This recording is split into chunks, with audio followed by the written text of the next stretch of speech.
In July 1942, a German Messerschmitt took off from Leipheim airfield in Bavaria.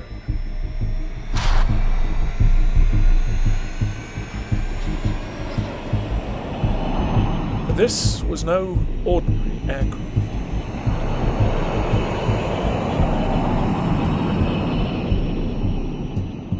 This was the Me-262, the world's first operational jet aircraft, powered by twin Junker Jumo 004 turbojet engines. It could travel 120 miles per hour faster than what the Americans could put in the sky against it, the P-51 Mustang, itself a legendary aircraft.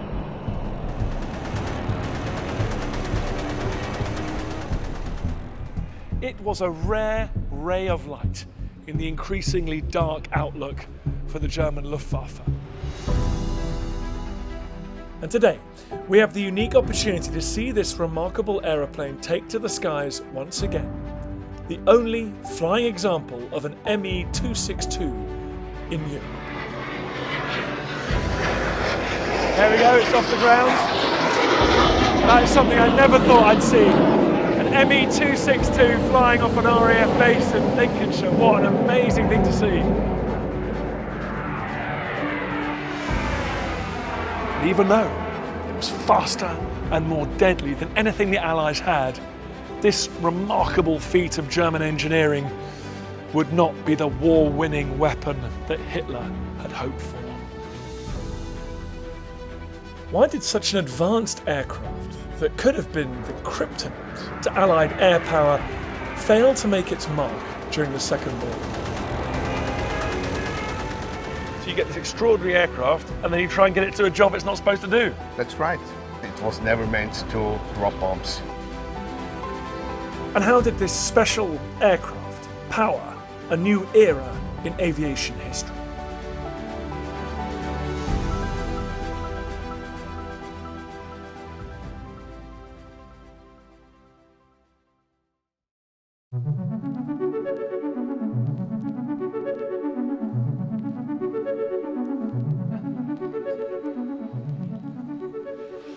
I've come to visit one of the most important collection of historic aircraft anywhere in the world. This is the RAF's Battle of Britain Memorial Flight. They've preserved some of the most historic aircraft in our history. The ones responsible for the Allied victory in the Second World War. The Lancaster heavy bomber, the Hurricane, Spitfires all around me. But I'm here because I've heard a rumour that today they're being joined by a plane that during the Second World War would have been their arch nemesis. The world's first jet-powered operational aircraft, the Me-262. Since the first powered flight, the piston engine had been at the heart of aircraft design. Several decades on from the first flight of the Wright brothers, both military and non-military planes were still using this technology to power. But at the height of the Second World War, a new contender appeared. Thanks to theories and experimentation, power was soon no longer just a product of cylinders and propellers, but of jet turbines.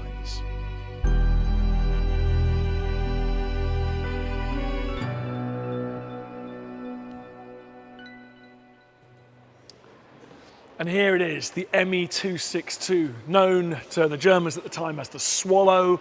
It's got such a modern shape to it, and so much so that it's very odd to see this, the beam cross, the symbol of Germany in the First and Second World War, on the side of an aircraft that wouldn't look that out of place in a modern fleet of military aircraft.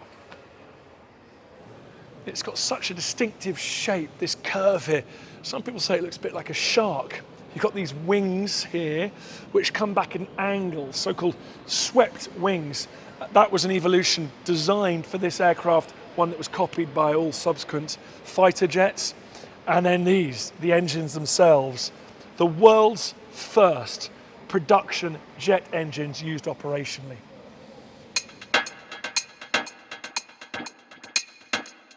Germany had been flirting with the idea of jet turbines as early as the late 1920s. But up until the start of the Second World War, much of the development remained conceptual and initial designs had been stored away in archives. In the interwar period, most of the aviation industry remained focused on piston engines. That was until one young, bright German physicist, Hans von Euyn, flipped the script. Having successfully taken out a patent on the use of the exhaust from a gas turbine as a means of propulsion, von Euyn presented his idea to the renowned aeronautical engineer Ernst Haenkel. Haenkel was impressed, and with the backing of one of Germany's largest aircraft manufacturers, von Euyn proceeded with the development of the first ever aircraft to fly on turbojet power.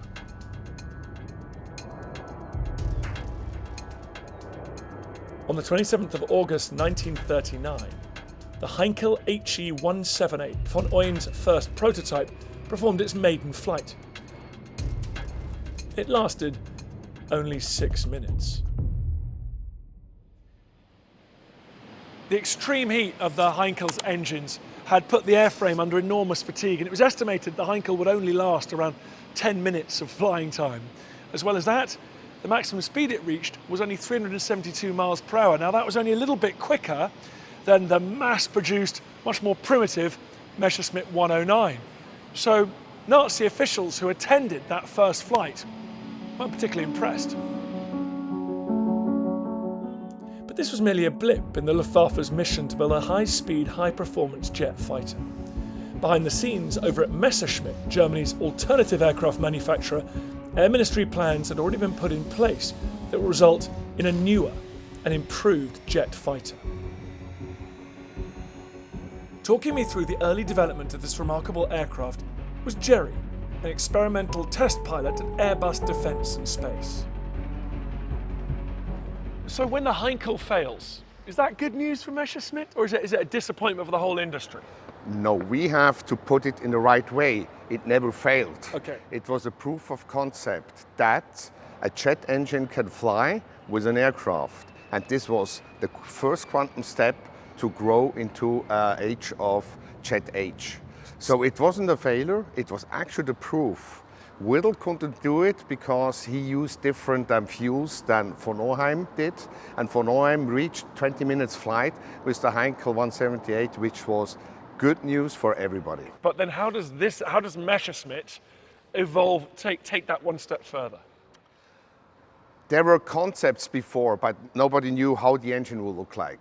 1 engine, 2 engines, 3 engines, so there were concepts. The engines are the problematic, the tricky bit to get right. So they were promising, as industry does, we will get great engines with a lot of power, and the aircraft manufacturers, they believed them. They said, okay, we need, if they tell us, this engine will be ready.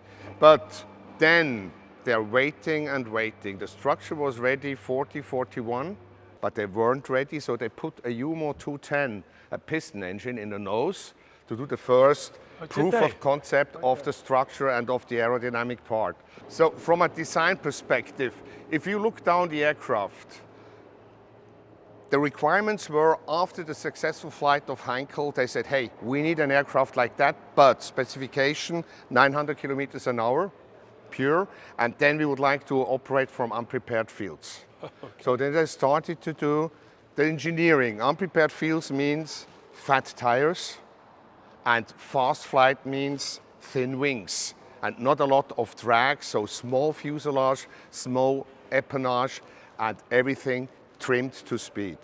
It just looks incredibly, well, aerodynamic, right? It's just extraordinary, these curved edges everywhere. That's right, because you have now your fat tires and you have to retract them somewhere. So they are too big to put it in the wing because we need a thin wing. So they put them in the fuselage. And from there on, he said, okay, we would like to have a good visibility out of the cockpit for the pilot. So they shrunk the whole fuselage up there. They molded it forward for guns, fuel, and then came up with a shark structure, but it had no aerodynamical mean. It was just driven by the design. Is that right? So all of its famous characteristic outline is all as a result of the things you need to fit in there. Exactly. Wow. Exactly. I thought it was super clever wind tunnel analysis. No. Driven by events, driven by requirements. Wow. After a long process of evaluation and numerous failed test flights, using BMW engines powering propellers, Messerschmitt were laser focused on perfecting their prototype that could fly using jet engines alone. Spurred on by reports from across the channel of a successful test flight of the Gloucester E-20 jet aircraft, and the development of the XP-59A in the United States, engineers worked around the clock. The Heinkel 280 had also been a success, but continued disagreements with the Reich's Air Ministry opened the door for Messerschmitt to push forward. Finally, on the 18th of July 1942, the aircraft was ready.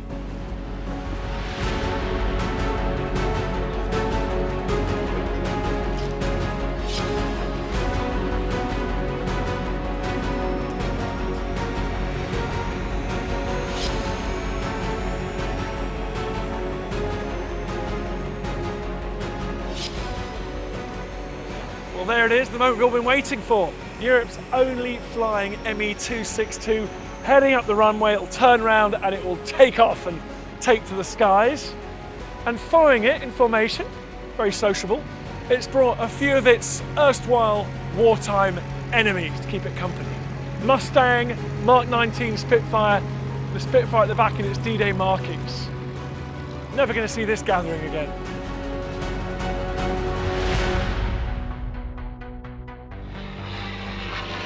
After the Mustang and both Spitfires had taken to the skies, the time had come for the moment we had all been waiting for. Much more modern, high-pitched whine from that jet engine, those jet engines.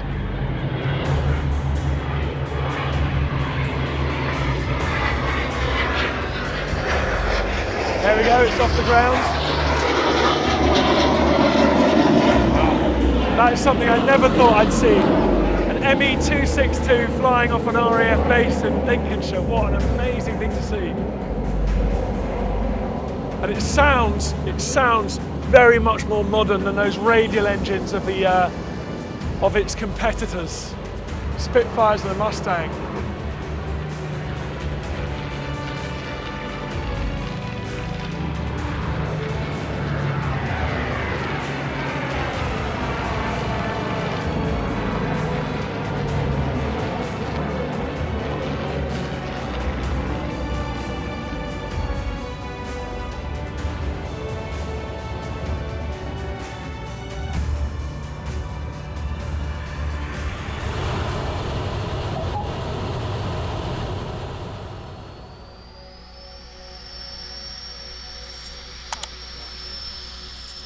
Contrary to the Heinkel, the performance of the Me-262 in its first flight was incredible.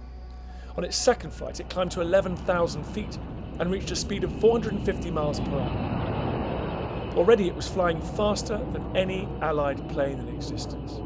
Soon German pilots would be flying at speeds that others could have only dreamt of. In May 1943, Germany's most famous flying ace, Adolf Galland, flew the Me-262 for the first time. This is not a step forward. This is a giant leap. Flying the Me-262 was like being pushed by angels. And did the pilots, did they like flying it? Oh yeah, they liked it. Because it's completely different. Imagine you have this piston engine, this 1200, 15, 16, 1800 horsepower, rumbling. You don't have it here. This is silent. Really? It's just the engines, they are going, no vibrations in the structure, nothing. With an engine, with a piston engine, you have all these vibrations, all these sounds. You don't have it with the jet engines. It must have felt like such a futuristic it flight. was Galland told it was like flying on an angel's wings. The test flight of the Me-262 had encouraged Luftwaffe generals to believe that this was the fighting machine that might just win the war. With engines able to reach speeds of up to 540 miles per hour and equipped with 4 30mm cannons, each capable of firing 80 shells, the Me-262 could outfly and outgun anything in the sky. However, as impressive as the engines and armament might have been, the aircraft still had issues.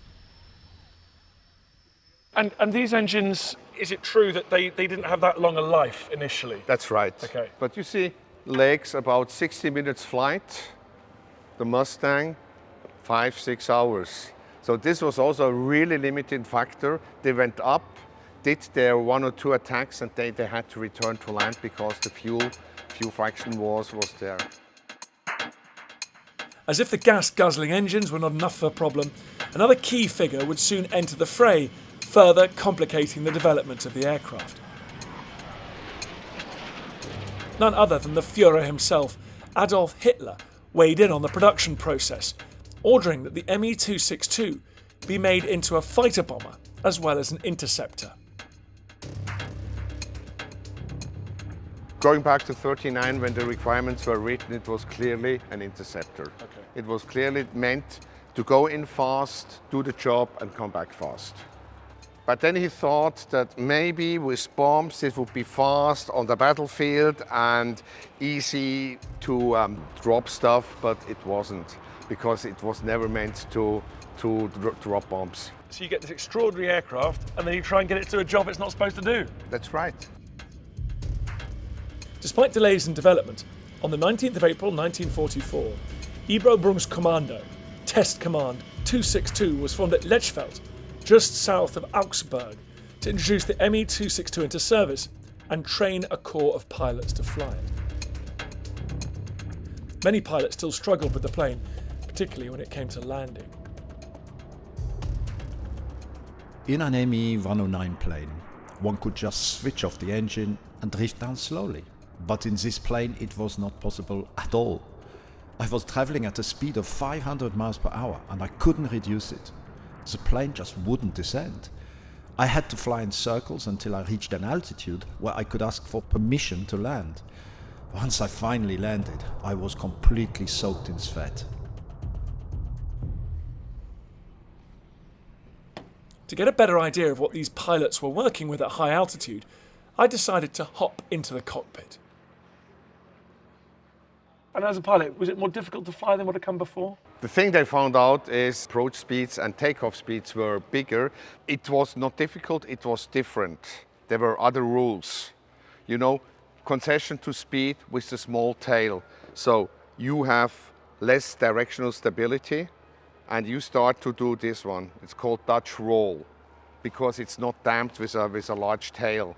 The other thing is with the small ailerons you have to tweak with the thrust, get asymmetric to get turns in slow speed. So these are things that they had to get accustomed to. The cockpit itself was cramped, basic and clumsy, with the Germans essentially relying on a decentralised network of labour camps to create parts for the aircraft. The instrument panels inside would vary from jet to jet. The Me-262 might not have been perfect, but by mid-1944 the Germans were running out of options, and this was given the all-clear for frontline duties. Any pilots who survived training were gathered together in special squadrons to await the call. It wasn't long coming.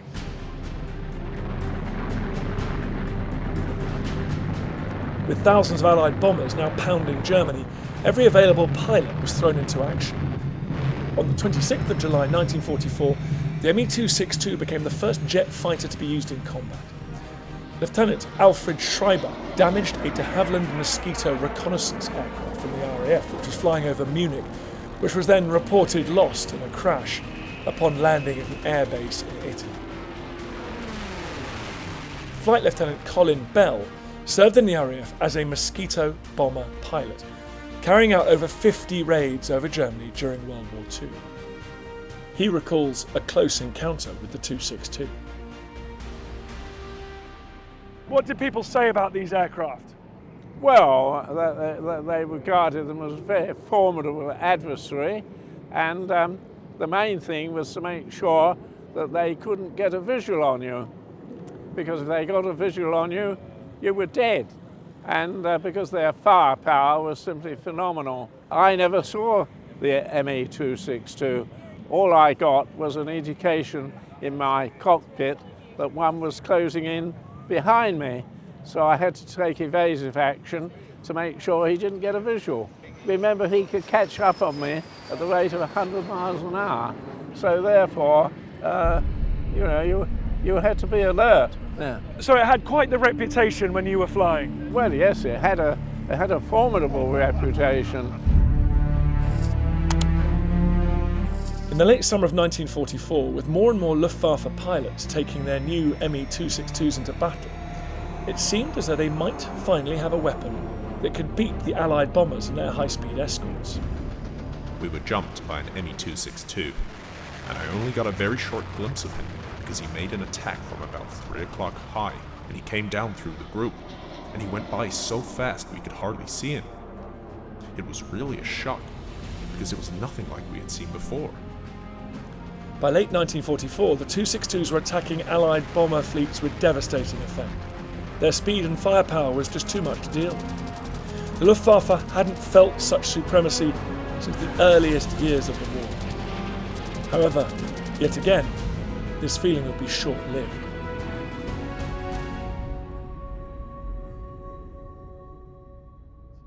When it's on the front line, how does it perform? They were unbeatable. The problem was they are sluggish, they are low on energy during takeoff and also during landing. And this was then at the end of the war, the hostile fighters were waiting for the prey, and this is where they got the most kills on the 262. So if you want to shoot down a 262, don't wait for it to be operating at high altitude at top speed. You've got to get it while it's taking off. Okay. Exactly, because it was 200 kilometers faster than a standard propped engine from a fighter there. So there was no chance that the fighter, maybe by accident, he will see one and shoot at it. But if this is up and running operationally, only around the airfields, there it was vulnerable. And it was never meant to turn. If you look at the wing, if you look at the engine, especially at the horizontal, which is small, you can't accept a turning fight. So no 262 guy would accept a turning fight because he would lose. Once Allied pilots got over the shock of the new wonder weapon that was the Me-262, they quickly learnt how to deal with the German jet. Capable of reaching similar speeds when nosediving in their P-51s, and secure in the knowledge that the German fighter was incapable of making sharp turns, Mustang pilots slowly crept into range and began to pick off their once feared nemesis. Yet in reality, seeing one of these jets was a rarity. Having lost control of their oil fields, and with the Allies closing in on both fronts, the great German war machine was running out of fuel. While a large number of engines and airframes were built, mainly by prisoners in forced labour camps, only around 400 complete aircraft were built and made it to frontline squadrons. The Germans could no longer afford to build their prized jet fighter and were forced to shift focus on more easily manufactured aircraft in the war's closing phases. In the final months of the war, and with the Allies closing in on Germany's capital, the production of the Me-262 had ground to a halt. Hitler's dream was over.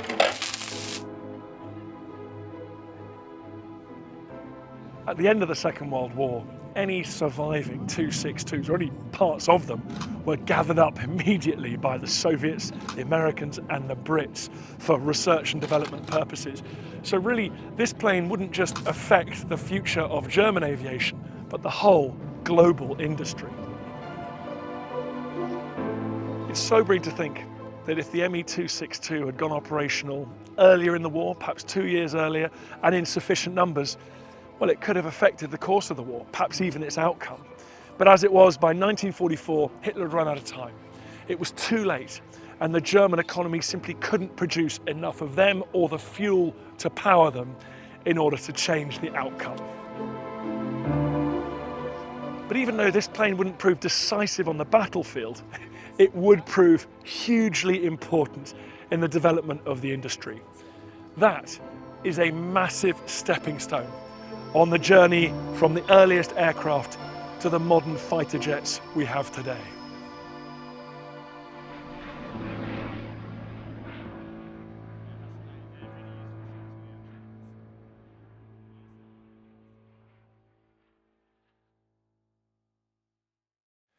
Thanks for watching this video on the History Hit YouTube channel. You can subscribe right here to make sure you don't miss any of our great films that are coming out. Or if you are a true history fan, check out our special dedicated history channel, historyhit.tv. You're going to love it.